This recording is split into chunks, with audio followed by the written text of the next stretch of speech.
Hello students, morning and welcome you all. आज हम discuss करेंगे किंगडम प्लांटे के बारे में और इसके ग्रुप्स हैं।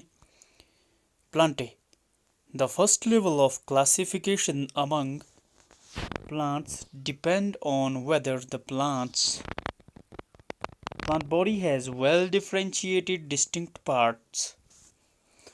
तो देखिए, जो प्लांट किंगडम की जो क्लासिफिकेशन है वो किसके ऊपर डिपेंड करता है। सबसे पहला जो पॉइंट है इसमें, जो पहला लेवल है, इट डिपेंड्स कि जो आपका जो प्लांट की जो बॉडी है इट इज़ वेल डिफरेंशिएटेड और हैव डिस्टिंक्ट पार्ट्स।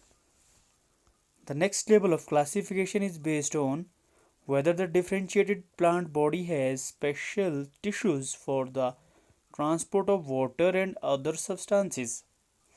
अब दूसरी बात जो इसमें है वो ये है, जो दूसरा लेवल है वो इस बात पर डिपेंड करता है कि जो डिफरेंशिएटेड प्लांट बॉडी है क्या उसमें स्पेशलाइज्ड या स्पेशल टिश्यू है for the transport of water as well as other substances.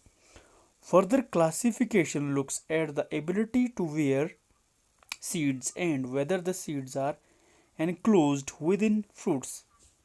जो थर्ड लेवल हम बोल सकते हैं या जो नेक्स्ट लेवल है उसमें क्या देखेंगे हम, the ability to bear seeds, कि जो प्लांट्स है क्या उनमें सीड बियर करने की एबिलिटी है, और whether the seeds are enclosed within the fruit और नेकेड। तो इसके बारे में हम स्टडी करेंगे। इसमें जो ग्रुप्स हैं फर्दर इनमें ये चीज़ें देखेंगे हम।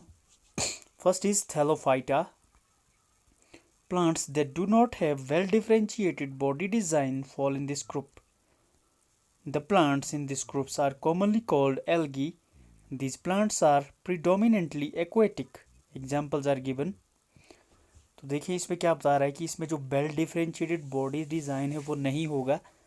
साथ ही क्या बोल रहा है, देखिए the plants in this group are commonly क्या है, उनको हम एल्गी बोलते हैं, और ये क्या होते हैं, ज़्यादातर ये एक्वेटिक होते हैं। ये जो प्लांट्स है वाटर में पाए जाते हैं ये plants. Examples are given to you, देखें कुछ पार दिए हैं आपके पास इसमें एग्जाम्पल्स। तो ये था आपका Thallophyta. Next is bryophyta. These are called the amphibians of plant kingdom. The plant body is commonly differentiated to form stem and leaf-like structures. देखें इस किंगडम को और क्या बोलते हैं हम, सॉरी इस जो सब ग्रुप है प्लांट का, it is called as amphibians of plant kingdom. Amphibians of plant kingdom बोलते हैं इसको। The plant body is commonly, इसमें देखिए डिफरेंशिएट किस में होगी, वो डिफरेंशिएटेड टू फॉर्म स्टेम बनेंगे वहाँ पे और कुछ लीफ लाइक स्ट्रक्चर बनेंगे।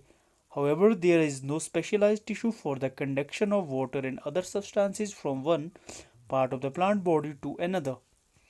हालांकि इसमें भी क्या देखिए, कोई भी स्पेशलाइज्ड टिश्यू नहीं है to conduct water as well as other substances from one part to another. Examples are given, mosses as well as Marchantia. ये कुछ एग्जाम्पल्स आपके पास दिए हैं। तो ये था आपके पास Bryophyta. Next one is Pteridophyta. In this group, the plant's body is differentiated into roots, stem, and leaves, and has specialized tissue for the conduction of water and other substances from one part of the plant's body to another.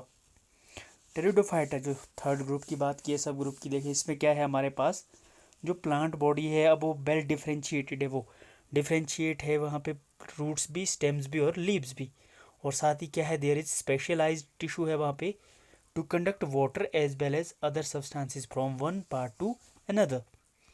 Some examples are given here. The reproductive organs of the plant in all these three groups are very inconspicuous and they are therefore called cryptogames or those with hidden reproductive organs. इनमें जो reproductive जो organs है देखिए वो well developed नहीं है, इसीलिए क्या बोलते हैं हम इनको क्रिप्टोगेम्स ही बोलते हैं। Those with hidden reproductive organ, हम ये बोल सकते हैं कि क्या है, क्रिप्टोग्राम मीन कि वो इसमें जो रिप्रोडक्टिव ऑर्गन वो हिडन होते हैं, वो छुपे हुए होते हैं, they are not clearly visible. On the other hand, plants with well differentiated reproductive parts that ultimately make seeds are called phanerogams. साथ ही देखिए दूसरी तरफ ये था क्रिप्टोगेम हमारे पास, दूसरी तरफ है वो फनेरोगेम्स। इनमें क्या होगा, जो रिप्रोडक्टिव पार्ट है वो वेल डिफरेंशिएटेड होंगे हमारे पास इन प्लांट्स में, अल्टीमेटली मेक सीड्स, और उनमें क्या है फिर सीड्स बनेंगे। Seeds are the result of sexual reproduction process, इससे बनेंगे ये। They consist of embryo along with the stored food which assists for the initial growth of the embryo during germination।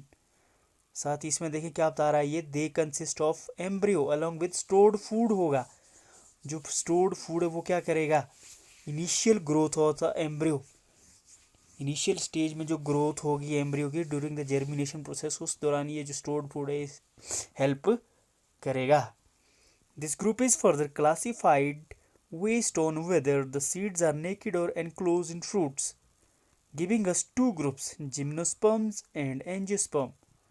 ये जो फनेरोगेम्स इनको हम फर्दर क्लासीफाई करते हैं on the basis whether the seeds are naked, कि जो सीड्स है वो नेकेड है या वो एनक्लोज्ड है, फ्रूट्स के अंदर हैं।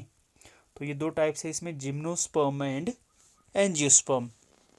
चलिए पहला डिस्कस करते हैं इसमें हम जिम्नोस्पर्म्स, देखें क्या होते हैं।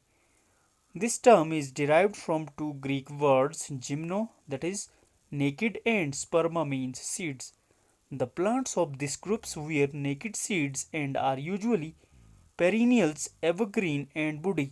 Examples are given। तो ये जो हमारे पास जो जिम्नोस्पर्म है, देखिए ये क्या होते हैं हमारे पास, इनमें जो पहले आपको बताया, देखिए जिम्नो का मतलब होता है नेकेड और स्पर्मा मीन सीड, कि ये वो प्लांट्स हैं जिनमें क्या होगा आपके पास सीड्स होंगे बट वो नेकेड होंगे, और जनरली ये जो प्लांट्स हैं ये बूडी और एवरग्रीन्स होते हैं। एग्जांपल्स आपके पास कुछ दिए हैं नीचे देखें। नेक्स्ट है आपके पास angiosperms. This word is made from two Greek words, angio means covered and sperma means seeds. These are called flowering plants, इनको हम फ्लावरिंग प्लांट्स भी बोलते हैं जो एंजियोस्पर्म्स हैं। The seeds develop inside an ovary which is modified to become a fruit। अब जो seeds है देखिए वो कहाँ डेवलप होंगे, ओवरी के अंदर वो डेवलप होंगे, which is modified to become fruit, जो बाद में क्या है फ्रूट बनेंगे उससे। Plant embryos in the seeds have structures called cotyledons. जो प्लांट के एम्ब्रियो होते हैं इन सीड्स, उनको क्या बोलते हैं हम आगे, इन सीड्स हैव स्ट्रक्चर, जिनको बोलते हैं cotyledons. Cotyledons are called seeds, sorry seed leaves. जो कोटिलिडन्स है इनको हम क्या बोलते हैं, और नाम इनको जो दिया जाता है seed leaves, because in many instances they emerge and become green when the seed germinates. क्योंकि कई इंस्टांसेस में क्या होता है, ये देखिए बहुत सारे केसेस में क्या होता है, दे एमर्जेस, वो एमर्ज करते हैं, ग्रो करते हैं, and become green when the seed germinate, और क्या होता है या होता है। The angiosperms are divided into two groups on the basis of number of cotyledons present in the seeds। अब जो एंजियोस्पर्म है उनको भी देखिए दो ग्रुप्स में डिवाइड करते हैं हम सब ग्रुप में आगे, on the basis of number of cotyledon जो होते हैं, जो सीड लीव्स हैं। Plants with seeds having a single cotyledon, उनको हम बोलते हैं मोनोकॉट, दैट इज मोनोकोटिलिडन्स और monocots. And plant with seeds having two cotyledons और टू सीड लीव्स, उनको बोलते हैं हम डाइकोट्स या डाइकोटिलिडनस। देखें आपके पास पार दिया है dicots and monocots. Monocots mean having single cotyledon, whereas dicot means having two cotyledons और two seed leaves। आगे देखिए एक छोटी सी एक्टिविटी दी है, soak seeds of the green gram, wheat, maize, peas and tamarind। Once they become tender, try to split the seeds. Do all the seeds breaks into two nearly equal halves। ये पानी में रखने आपने कुछ time, उसके बाद क्या करना देखना आपने कि क्या है, क्या वो दो इक्वल हाफ में डिवाइड हो रहे हैं या नहीं हो रहे हैं। The seeds that do are the dicot seeds, जो डिवाइड होंगे दो इक्वल हाफ में, जो दो पीसीज होंगे जिसमें अलग अलग, उसको आप डाइकोट बोलते हैं। वेरेज जिसमें नहीं होगा इस तरह का डिवीजन, उसको बोलते हैं आप monocot. Now take a look at the roots, leaves and flowers of these plants. Are the roots tap roots or fibrous? Do the leaves have parallel or reticulate venations? How many petals are found in the flowers of these plants? Can you write down further characteristics of monocots and dicots on the basis of these observations? ये कुछ और observation करने को दी है। For more detail you will study about these characteristics in the higher classes. So this is all about for the day. तो today we discussed about plant kingdom, जिसमें सबसे पहले आपने पढ़ा थैलोफाइटा, जिसमें आपके पास क्या होता है, there is no differentiation of body design. Then you studied about bryophyta, जिसको आप बोलते हैं amphibians of plant kingdoms.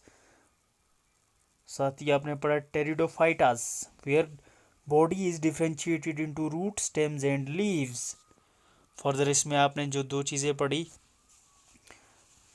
Gymnosperm और एंजियोस्पर्म्स. जिम्नोस्पर्म्स होते हैं आपके पास जिनमें क्या होता है, देखिए, seeds are naked, whereas in case of angiosperm, जिनको आप बोलते हैं फ्लावरिंग प्लांट्स भी, इनमें जो सीड्स है वो कवर्ड होते हैं.